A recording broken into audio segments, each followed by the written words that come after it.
My name is Kala, Arvind Kala. Please look at the title of this video, The Idiots Who Rule Uttarakhand.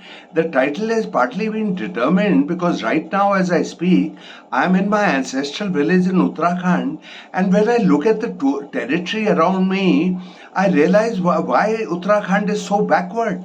Now, right from childhood onwards, I have heard my relatives, etc., and Uttarakhand politicians saying that the only panacea solution for Goa is developing tourism. But nothing has happened. They have not done a thing for one very simple reason. The politicians who rule Uttarakhand have no clue what the tourists want.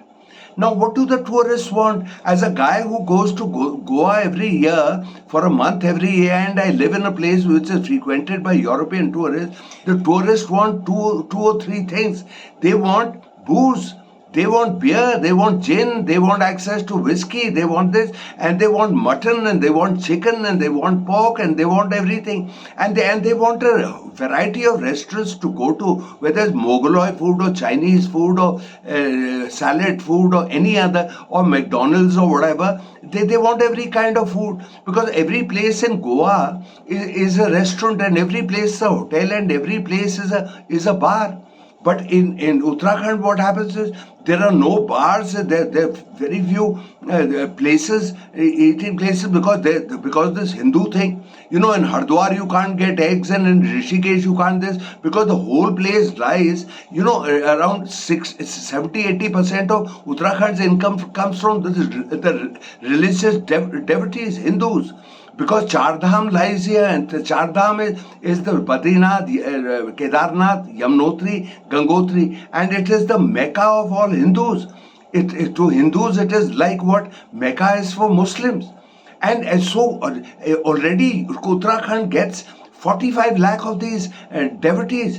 But the government, so we have those devotees already, but the government assumes, successive governments, Uttarakhand has been independent, a separate state for 20 years, and before that for 60 years, it was a part of UP, but not one ruler realized that the tourism is the way to go, and this is the way to do it. But then, all those, but the assumption is that those 45 lakh tourists who go to pray to Ram or Krishna or whatever would not be interested in booze, would not be interested in mutton, etc. But why should that be so? Why should a boozer and a meat eater not be interested, not be a devout Hindu? He can be a devout Hindu, but they don't, they do nothing. So all these tourists who come from, Hindu tourists who come from Madras and Bangalore and Pune and various, and Bengal, etc., they come, they visit these 4 shrines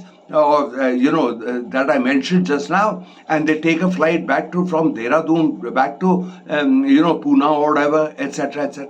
But if there were settlements there given to the private sector where they could build tourism, there could be, a community of, there could be new hill stations. China has produced so many of them. Our hill stations, 7, 8 of them or 10 of them, are all hill stations that were that were built by the British 75 years ago. We've added no hill stations. And which is why when summer dawns on North India and the North India starts scorching, people head for Nainital and Mussoorie and Manali, etc., and there they go, and they say there's so many people there, so many people here. 100, we've got the largest mountain chain in the world, the Himalayas. 100 hill stations could have been developed there. Just settlements, etc. Hand it to the private sector, they will do it. But here, the whole thing, Hardwar, Rishikesh, etc., no eggs, no meat, at least that's what the situation was earlier. So which tourist is going to come? Now, half of India is below 27 years, my friends, and 80% of India is below 50. Now, all those guys, they work very hard in the cities, etc., and when they come to Uttarakhand for a holiday, they want booze, they want leisure, and what will drive them to Uttarakhand is the heat. Now, the heat, when Delhi starts scorching, melting in May, June and July. All that people want to do in Delhi and UP and Bihar and Rajasthan and Punjab and Haryana and Rajasthan is to flee to the hills, to flee from the heat. And this is what Uttarakhand offers. It offers hills and forests, etc., where you could where they could escape for 8 days, 9 days, and you could have bars along the way where people could drink while driving, not while driving. People, a carload of people usually as a teetotaler passenger, or you have a driver, etc., leave it to the market.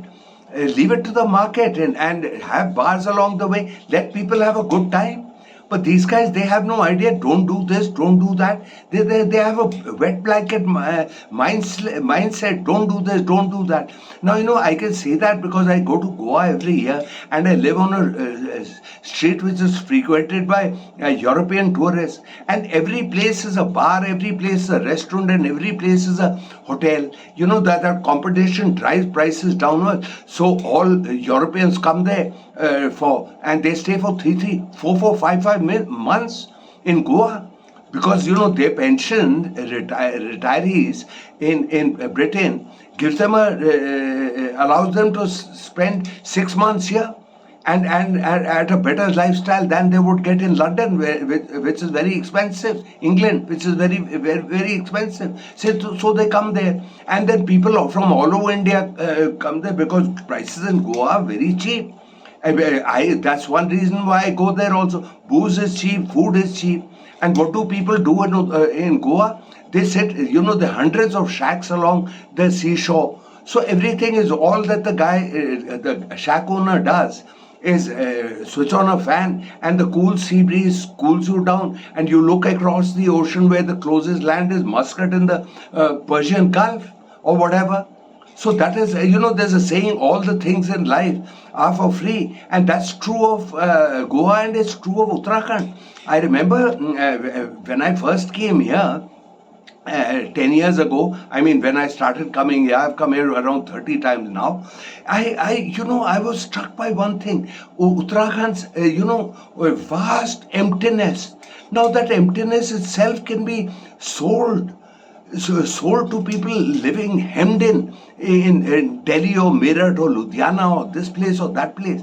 Now, Indian cities, people are pressed together like sardines in a can. And my friend, the presence of too many people around you can cause people poisoning. Actually, people poisoning. Now, Uttarakhand has 35 times the land area of Delhi, and it has half of Delhi's population, my friends. The density per square kilometer in Uttarakhand is 41. In Delhi, it's 11,000 people per square kilometer. And in northeast Delhi, it's 37,000 people. So when people are pressed together, particularly in summer, you'll find even crime rates going up. Not just in India, all over the world. So people, in summer, etc., they just want to flee, but they want a holiday. When they want a holiday, 80% of India is below 50. They want to do exactly what they want. They want booze, they want mutton, they want chicken, they want this, and they will combine it with a religious pilgrimage. And that is what India, Uttarakhand should do. But they do nothing. Uttarakhand's been a separate state for 23 years, and before that it was ruled by a succession of moronic governments when it was a part of UP, and nothing was done, and still nothing is done. Every year I've been coming, like I said, this is my 30th trip to Uttarakhand, and every year in my village, I find 3-4 people going every year. There's an exodus because there's no employment. There's no employment because nobody develops tourism.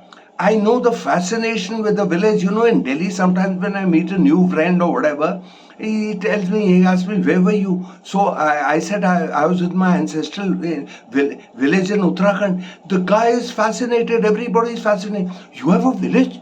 Acha, how many people live there? You get electricity. Electricity is continuous. Do you have a tap?